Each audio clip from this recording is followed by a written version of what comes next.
Hello everyone, welcome back to my channel. On today's video, we are going to be tackling a mid-month reset. I've decided to incorporate these, one in the middle of the month and another one at the end, because I have been so incredibly busy. I do homeschool my children, I work from home, and all I've really been able to manage is small little resets at the end of the day. So my deep cleanings have not really been happening, and it is really getting bad here. If you are new here, hi, welcome. My name is Yessie, and I teach people how to manage their home while dealing with ADHD, depression, and anxiety. If you are coming back from another video, welcome back. I hope you guys enjoy this video, and let's get to it. So today I'm going to be using my ADHD-friendly decluttering and cleaning list. I recently launched a new one and I'll have the link for you guys. This is a digital file that you can download onto GoodNotes or print at home and create a binder. It is pre-filled, but it also has spaces for you to create your own list. I have been absolutely loving using this because it keeps me organized, it keeps me on my toes, and most importantly, it actually reminds me of everything that I need to do. So today I'm going to tackle the laundry room. This is one of the rooms that I'll be tackling because it has become so incredibly messy. And honestly, it's not messy to where it's not usable, but it's definitely become cluttered and it's becoming a catch-all, as you can see here. So it definitely needs a little bit of help. Now, in the past, I used to tackle this room on Mondays of every week because I would tackle bedrooms. But recently, I just haven't had the time. And this tends to happen a lot towards the end of the year because we have birthdays, we have holidays, we have a lot of school projects happening, and all of these things just honestly fall through the cracks. If you have ADHD like me, it's really one of those things that it's out of sight, out of mind, but also it takes a lot of mental energy to get going on these tasks. For me, having that specific list and a very specific schedule seems to be what helps me. Now, I know a lot of people try to shy away from lists. They're not that easy to start, but when you already have it ready to go and it's pre-filled for you, all you have to do is step into that room and get started. I always tell people to start from one direction to the other, to clean from top to bottom, and most importantly, to time yourself. You don't want to be in there all day long. Use a timer, use your phone, something that will tell you that in 10 to 15 minutes, you will be completely done. Now, for me, I have basically mastered this timeline for me. Most of my rooms are now fully set up to where I can only spend 15 to 20 minutes in each area and I can get it done. I made this very purposely. Any section of my home is designed this way because I'm not the only one in the house that has ADHD or that is in the spectrum. So it's important that the house works for you when you're setting up these systems so that when you do have to get this work done, it's easier and more manageable.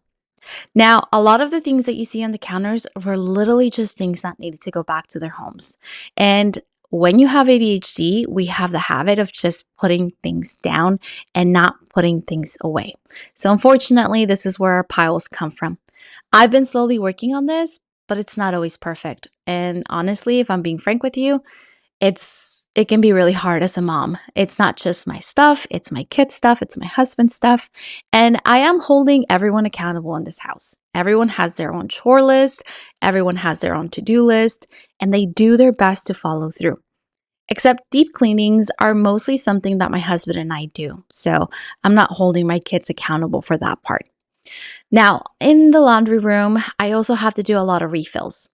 I tend to not have a lot of containers that need refilling, but vinegar, for example, I use it all throughout the house. I use it as a softener, I use it as a cleaner, I use it in my sinks. So I tend to have a place for everything when it comes to the vinegar. I'm filling this, it's going to stay in the laundry room, and then the rest of the bottle is going downstairs. This is to avoid having to go up and down every single time I need the vinegar. Now, I probably could buy multiple bottles, but if I'm being honest with you, I probably will forget I have those bottles at home. So I tend to avoid that. Now I have these containers here because I buy in bulk And I have made the mistake in the past where like my bulk boxes get open and then the soap becomes like the powder soap becomes really clumpy and hard. So I've decided just to buy these containers from Walmart. It's just easier to have. I don't get them for everything, it's just for the bulk items I definitely need it. Then I go through my cleaners underneath the sink. This is just to make sure that I don't have any empty bottles or things that don't belong there. It's part of the decluttering process, and I just make sure that everything is fully stocked and that I might not need something specifically. If there's anything that needs to be washed or taken out of this area, I do that during this time. Now, I don't know about you guys, let me know in the comments below, but when it comes to cleaners, I try not to buy in bulk. There were a few things that, as you know, I work on the field that I do, there's times that brands send me big packages of things, and this is where most of the bulk thing comes through. But I really tend not to buy things in bulk because then I just get left with everything and I don't know how to organize it. This is it for the laundry room. Luckily, because I've kept it in under mark when it comes to a system, it was very easy to manage. It really just came down to putting things back to where they belong. Now, I'm going to be doing some of the bedrooms. Most of the things are just like making the bed, dusting, making sure things are back to where they belong. But today, I needed to do that mid-month reset. I washed a bunch of the beddings that I haven't used or that I used during the summer and switched over to winter bedding. We're definitely going into the colder months at night, so everything that was technically summer bedding is getting put away. I like these really big bags from IKEA. They're super inexpensive. I think they're like $3. I'll link them down below for you guys, but I love how big and how much I can fit in them. And then I stack them on top of each other in the closet, and it's just perfect. This is just one of the things that I also do towards the end of the year. There are tasks that I only take care of once a year. Now, the bedding isn't, but where I live, it's pretty much desert type of weather. We go from really hot, like 100 degrees hot, to really cold, 30 degrees cold or less. And for us, unfortunately, that means having different bedding. Now, there are things that I need to restock throughout the house. This is the kids' bathroom. And again, because I'm not the only one with ADHD in the house, there's a lot of things that need to be pretty much in front of them so that they know that that's there. Now, this tends to be like their floss, their toothpaste, their basically their, morning routine type of stuff. All of that gets pre-prepped and ready to go for them.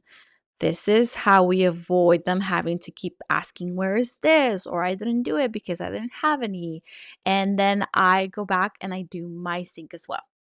I love these little acrylic containers. There was like $6 for the four of them. And even though I'm usually hesitant with anything acrylic, I think these were crucial because when it comes to ADHD, when it comes to being in the spectrum, your personal hygiene can take a dive very fast. When you have depression, your personal hygiene can be affected very fast. So, setting up things that are very much in your face is by far the most beneficial you can do for yourself. I also try to have my skincare ready to go in the sink and just basically 1, 2, 3 step everything when it comes to washing up in the morning and washing up at night. This just kind of helps everyone around the house keep that routine going without skipping a beat. Now, because we still live in a construction zone, there is and there has been a lot more dirt coming into the house. And I'm not talking like little dust mites, I'm talking full on handfuls of dirt. So the winds are coming. We get these really bad winter slash fall winds here in the house, and literally everything is staticky. Everything is really dusty and dirty, and it just needs that extra cleanup towards the end of the year. These are tasks that I typically don't do at the beginning of the year.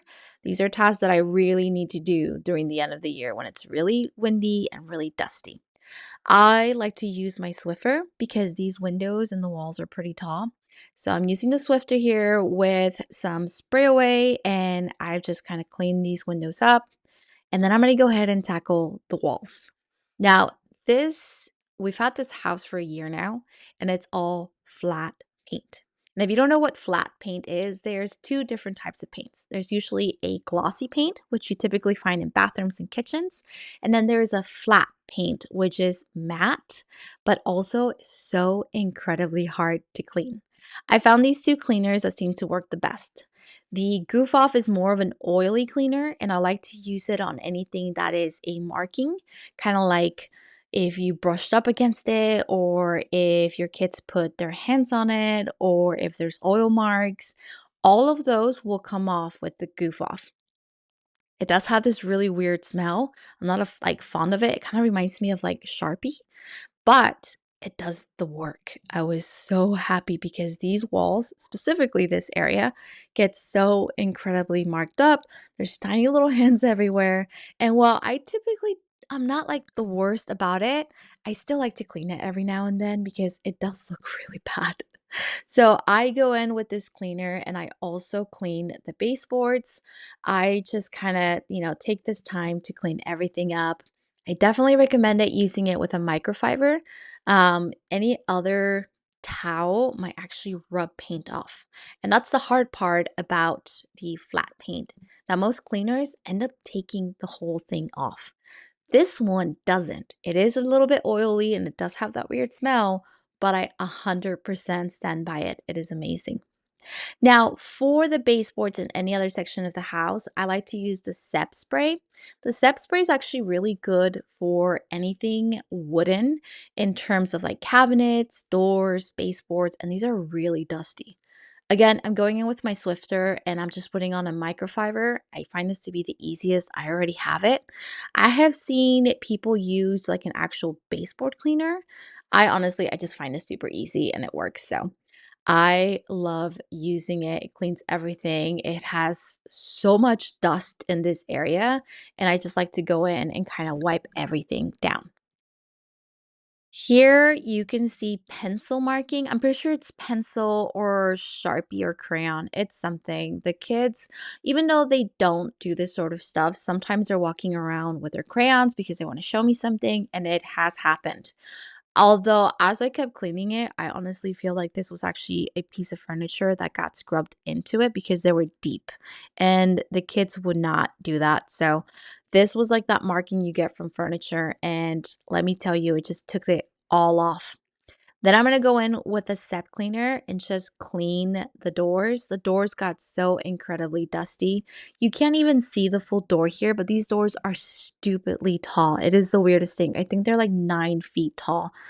Not necessarily fond of it because they are so incredibly hard to dust. And believe it or not, doors catch so much dust. I went ahead and just took care of the upstairs doors because there's way too many doors. I think this can be a job for another day, but since I was already deep cleaning and kind of organizing the upstairs, I went ahead and just did the rest of the floors, I mean, the doors. And let me tell you, I have never been so grossed out by dust. I don't understand what it is. I don't know if it's because we have windows open all the time. I generally don't know how that happens, but it was dusty. Then I like to go in and vacuuming the stairs. Now, the stairs, as much as I like to say that I clean them every day, I don't.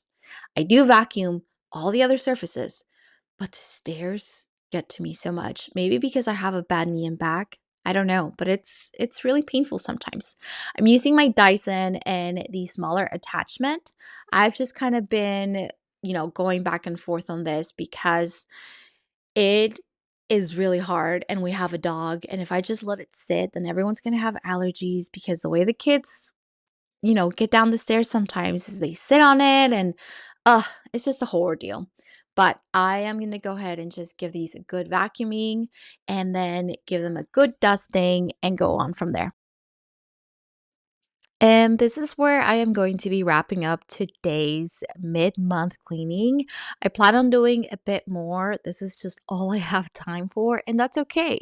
Sometimes life will give you a little extra time, and sometimes you just have to work with what you have. So, I hope you guys like this mini series. I hope to break it up into 3 videos. Next time, we are going to be tackling the garage. We're also going to be resetting the fridge and hopefully working in the kitchen as well because those are the other areas that I like to focus on that really need some attention. If you guys enjoy this video, don't forget to give it a thumbs up. Make sure to subscribe so that you get notifications of every time I post a new video. And until next time, bye.